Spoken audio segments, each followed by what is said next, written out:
Apakah keistimewaan hibah di Wasiat Shop Berhad?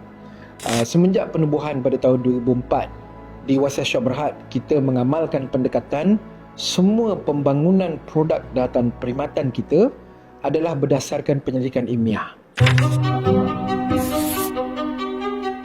Untuk pengetahuan ni, kita dah berbelanja lebih daripada RM2 juta di dalam academic research, dalam penyelidikan ilmiah, kerana kesemua produk-produk yang ingin kita bangunkan, kita akan bagi geran kepada universiti untuk menjalankan penyelidikan ilmiah. Kenapa kami bersusah payah melalui proses ini? Kerana kami ingin memastikan bahawa semua produk dan perkhidmatan yang dibangunkan ini adalah patuh hukum syarak dan menepati kehendak undang-undang yang terguna pakai di Malaysia. Ramai masyarakat di luar sana tidak faham bahawa menyediakan dokumen sahaja tidak memastikan semua hasrat kita akan tercapai. Kita dah buat dokumen hibah, jadi masyarakat pun merasakan bahawa kerana dah buat dokumen hibah, maka semua hasrat akan tercapai secara automatik. Ini sebenarnya tidak betul, kerana penyediaan dokumen hibah itu hanyalah meliputi 30% daripada keseluruhan proses. 70% itu sebenarnya adalah pelaksanaan dokumen itu. Dokumen itu perlu melalui proses undang-undang bagi memastikan ia sah mengikut undang-undang syariah dan undang-undang semasa yang terguna pakai di Malaysia. Jadi yang 70% itulah sebenarnya masyarakat selalu terlepas pandang. Dokumen hibah yang telah dibuat oleh pelanggan perlu melalui proses-proses perbicaraan di Mahkamah Syariah untuk pengesahan, dan juga untuk peletakhakan ia perlu melalui proses di Pejabat Pesaka Kecil dan juga di Mahkamah Tinggi Sivil.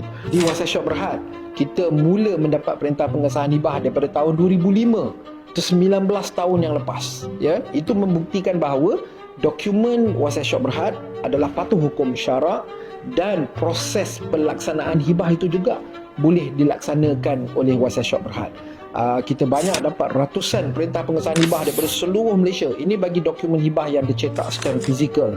Pada waktu COVID-19, Perintah Kawalan Pergerakan, Wasiat Shop membangunkan pula kaedah hibah melalui televideo, yang juga telah pun mendapat perintah pengesahan hibah melalui Mahkamah Syariah Selangor pada bulan Julai 2023. Maknanya masyarakat boleh membuat dokumen hibah dengan Wasiat Shop, dokumen bercetak, televideo. Dan yang terbaru, kita menyediakan dokumen hibah melalui aplikasi mudah alih tanpa kertas pertama di dunia, melalui Usra Hibah Digital Dokumen, Usra HDD.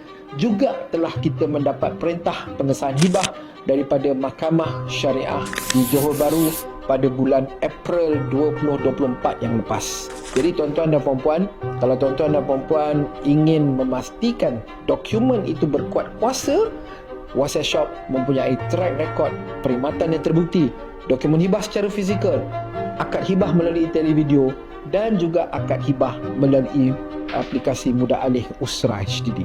Buat pilihan yang tepat tuan-tuan, buat dokumen saja tidak memastikan hasrat anda tercapai.